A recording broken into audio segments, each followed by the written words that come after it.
Now, let's take a deep dive sa desisyon ng ICC sa hiling na interim release ni dating Pangulong Rodrigo Duterte. Pinagtibay ng ICC Appeals Chamber ang desisyon ng Pretrial Chamber 1 na pagbasura sa hiling na pansamantalang paglaya ng 80 taong gulang na dating Pangulo.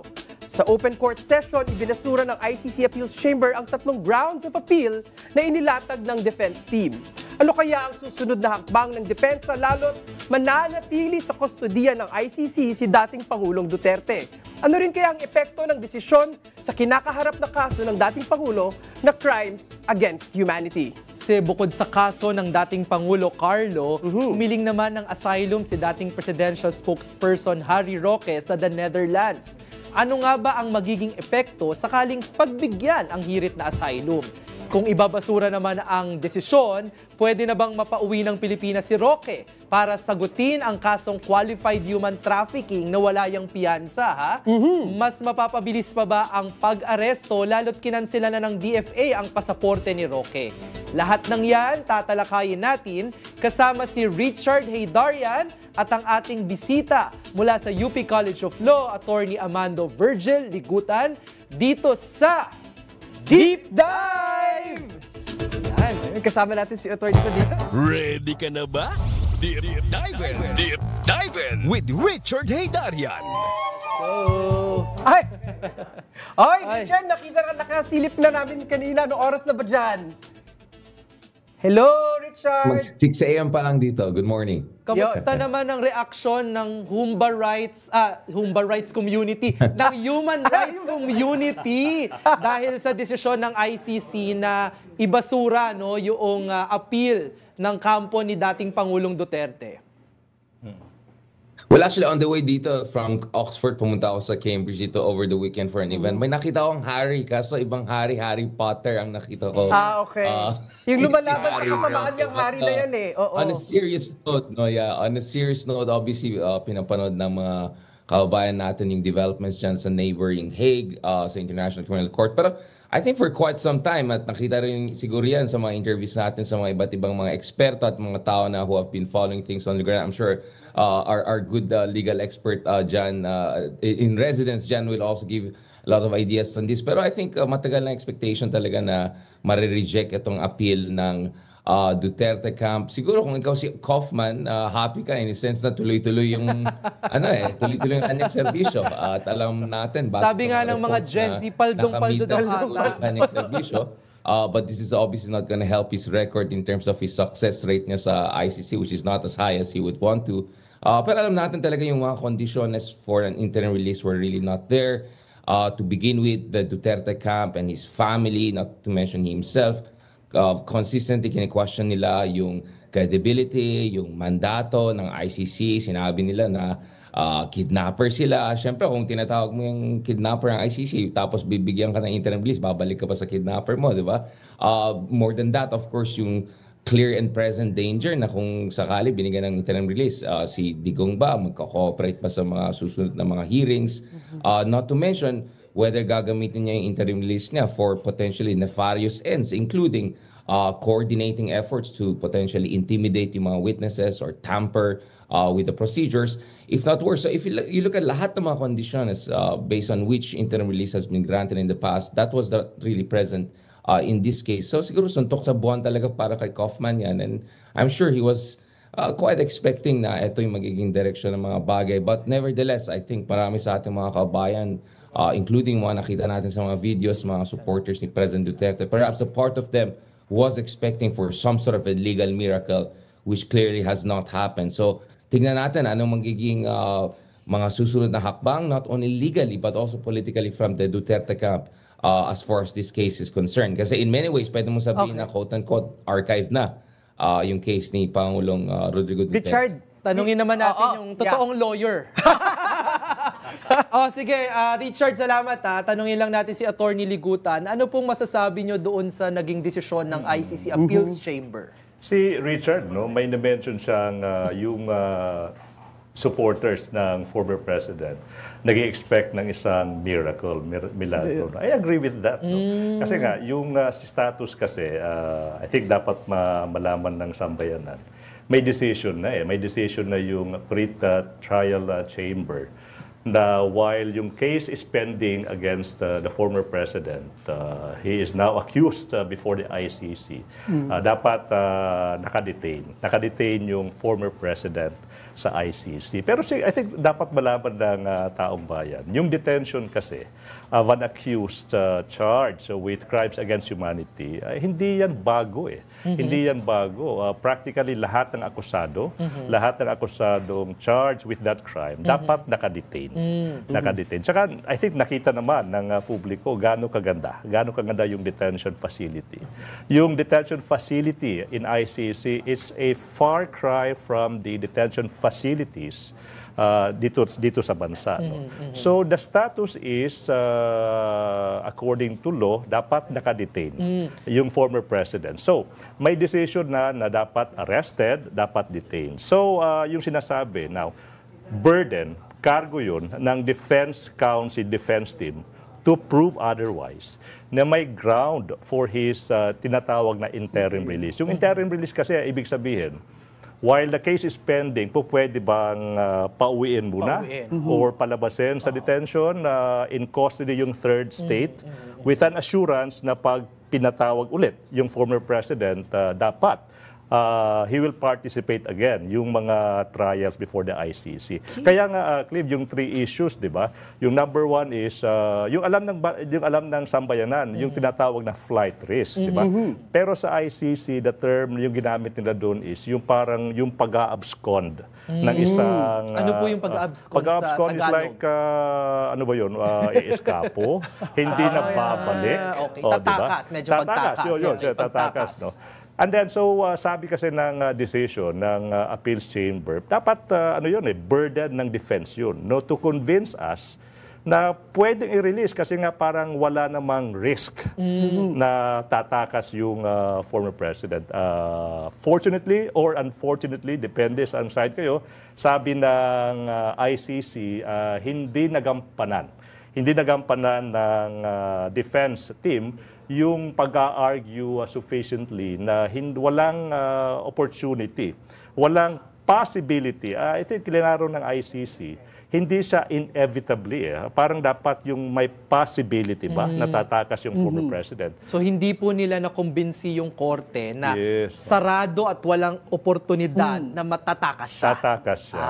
Okay, So sabi, down. That argument was struck down. Yung pangalawa is yung assurance. Sabi ng defense team, may nakausap silang mga tinatawag na mga third parties. Yung mga third parties, state parties to the ICC, na hindi naman, hindi gaya ng Philippines, hindi yung Pilipinas. Sabi ng ICC, hindi pa rin naniwala yung ICC sa argument na yan. Hindi pa rin makakasiguro na yung third state kung saan mag-exercise ng custody over the former president will do its job to assure that sasalit saka magpa-participate yung former president sa mga ibig hearings. sabihin po pala na ang request mismo ng kampo ng dating Pangulo ay sa isang third party, hindi sa Pilipinas. Di ba ang panawagan ay bring him home. So hindi naman din pala kung sakali na sila po ay kinatigan ng appeals chamber. Ano yun calibrated argument yun in the sense na yung parang yung the big prize, so to speak, is pwede bang pauwiin. Pero kasi parang siguro na naramdaman ng defense team na talagang hindi siya acceptable. That's why they entertained yung idea. So kung hindi pwede sa Pilipinas, pwede ba in another state? Pero sabi ng ICC, hindi pa rin. So it didn't work. Yung pangatlong ground is yung humanitarian reason. No? For me, it will not fly. In the sense na, like what I said, I think nakita nyo naman gano'ng kaganda yung detention facility. No? Maganda yung detention facility. Tsaka parang yung ICC price itself as they give the most decent detention possible to any accused. May mga doctors na titingin sa estado ng health ng akusado. So for this ground, sabi ng ICC, denied on all arguments. Yung argument na pwede bang i-release yung former president while the case is pending. That was like a suntok sa buwan yun eh. Kaya pala talaga ito yung sinasabing legal miracle ang legal ma-grant ang miracle. kanyang interim release. Richard, meron yatang turn over back to Richard. Meron kaya tang gustong itanong or i-contribute sa diskusyon? Pero nga, agree ako katulad ng sinabi ko dun sa mga totoong journalist na nag-interview sa akin. The past na joke lang, Clinton. I mean, Heart. Actually, the other month, natin may false alarm na baka naman pwede i-grant yung interim release. In fact, may kinausap tayo mga sources natin dyan sa The Hague. Ito rin yung mga sources na nag-confirm na parating a warrant of arrest para kay Digong. Correctly, actually last year, although medyo napaaga yung prediction namin ni Justice Carpio last year.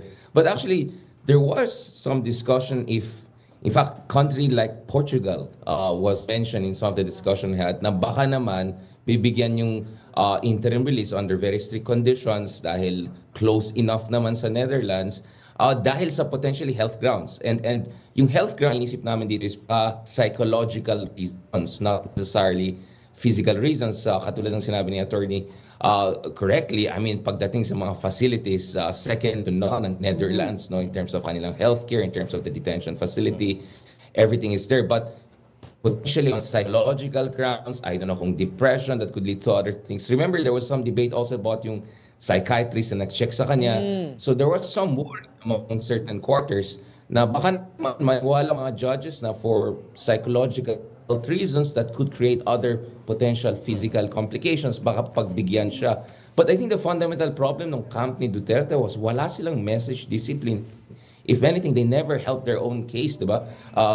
In a way, gusto nilang legal miracle. Sa kabilang banda naman, yung mga statements ni Sara Duterte, whether statements ng mga ibang members ng the Duterte family, not to mention mga supporters ni President Duterte, may mga biro sila na magkakaroon ng jailbreak, di ba?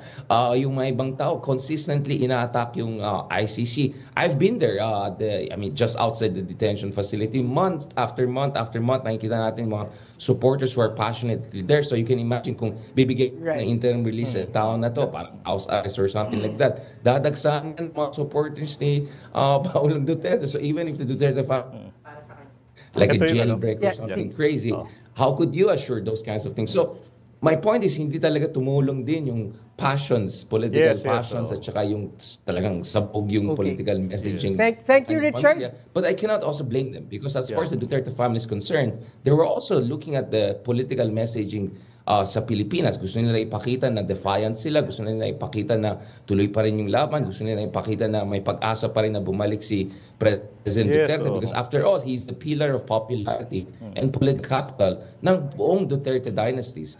And in a way, a section of the opposition to the current administration. Okay. Pero I think ang hindi nila kasi na-considera dyan, totoo nga, no? Tinitrete nila yung court, yung Duterte family, may mga kanya-kanya silang statement. What they failed to consider is that yung International Criminal Court ay hindi parang Pilipinas na pwede silang magsiga-sigaan. They do not subscribe to the drama that we have here. Yung kanilang practice sa Davao City, tapos nung nakarating sila sa Malacanang, apparently nagulat sila na hindi nila maaari itong gawin sa International Criminal Court. Nagulat nga din yung mga nanonood nun nung paglabas ng desisyon kasi napaka-straightforward. Talagang ang batayan lang ay rules ng korte, di ba? Walang fanfare, walang drama, di ba? If I may chime in, attorney. Parang itong bagay na siguro mahirap tanggapin ng mga nasa DDS network. Kayo yung reason ba't hindi napalabas yung former president. Kasi nga, yung ICC, insulated yan wala silang pakialam. No? Pero nakikita nila na yung sitting vice president ng bansa is a daughter of the former president. Tsaka yung network, yung financial, political, legal, malakas So parang ang hirap kasing paniwalaan, hindi ko ma-imagine na iisipin ng ICC na pwedeng palabasin to. Pwedeng palabasin, tsaka babalik naman yan. Kung ganun kalakas yung political support ng akusado in his own country. So mahirap tanggapin, pero kayo po yung reason. Ayan, But kayo- hindi po na-release yung former... Kayo naman daw pala ang Kaya dahilan. wala palang ibang dapat tignan kung di ang Yes. sariling kampo din niya na Tsaka nakadagdag. sa mahabang panahon kasi feeling nila exempted sila sa batas, 'di ba? Yes. Sa rule of law. Yes. Kaya ngayon na mismong sila ang nakakadama nito, Oo. ganyan ang kanilang reaksyon, no? Okay, so at this point, thank you, Clip, di ba? Richard. Kitang-kita natin yung kay yung mga unang araw pa lang kay Attorney Medialdia, di ba? Yung dating executive secretary. Nakita mo talaga hindi siya prepared, di ba? Correct. Akala nila matatagal nila din sa mga Richard, Philippines and within first 24 hours na nag-appear Okay. for Richard, the first time if si I may President add, Duterte. Diyan nakita natin na they realize they're in a completely different ballgame. But I'm sure Attorney Ligutan can tell more about this. Yes, issue. Attorney, Para, yes. para sa akin, malungkot din ang nangyari. Dahil ang ibig sabihin yan, umaasa na tayo sa isang international body. Pero Yes. alam mo, ICC. Richard, Yes. if I may add, ng tunay na hustisya, objective and reliable justice system. At nakakalungkot yan. That's an indictment of our own justice yes. system. Pero isang bagay, no, parang kasi alam natin na parang they were aiming for the stars, di ba? Suntok sa buwan, so to speak. Pero yung feeling ko, no, as a political observer din, hindi legal yung laban tinitingnan nila. They were playing into the political arena. Ayun. Yung parang yung punto is, okay, parang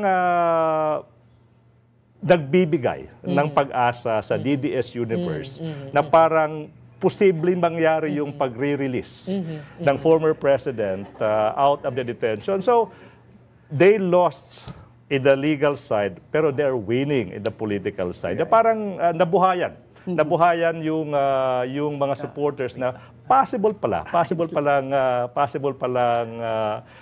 mapalabas yung former president kahit naka detain tsaka despite all the charges against him before the ICC. Ako 100% agree ako kay Attorney Ligutan kasi nga ang lumalabas talaga dito, sure naman nila na kung sa batayan lang ng batas, nanggaling naman sa bibig mismo ng presidente yung patayan ng war on drugs Kaya alam nilang wala silang laban sa legal. Anong ginagawa nila ngayon? Ginagawa nilang political battle ito in preparation for, I think, 2028. Yes. Kasi natatakot sila na kung wala naman palang pag-asang maiuwi ang dating Pangulo, madidisperse at magpupulasan na din po yung mga sinasabi nilang kasama ng mga Duterte supporters at by 2028, baka may mga kandidatong hindi kakayanin, no? Tama. so- At talaga kung kaya natin ito pag-usapan magdamag, at hanggang 2028 kaya natin itong pag-usapan. Pero maraming salamat, Richard. Maraming salamat, Attorney, sa pagbigay ninyong mga insights.